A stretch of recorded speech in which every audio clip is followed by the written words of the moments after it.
Hello sir, good afternoon again. Sir, we will check the input voltage of the motor so that we will simulate the motor to open and close position to confirm the motor if it is working or not.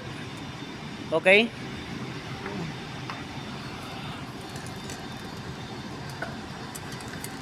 We will check only the supply voltage of the motor.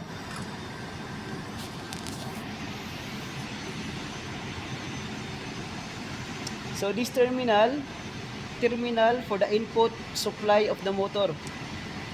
So we will check one in the neutral. We will put one in the neutral and one in this line.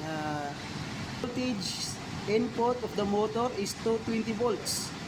So it means this PCB, the PCB voltage only are 220 volts.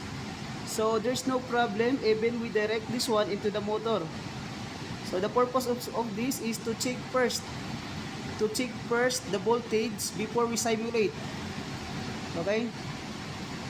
Now we will go to the simulation after this video.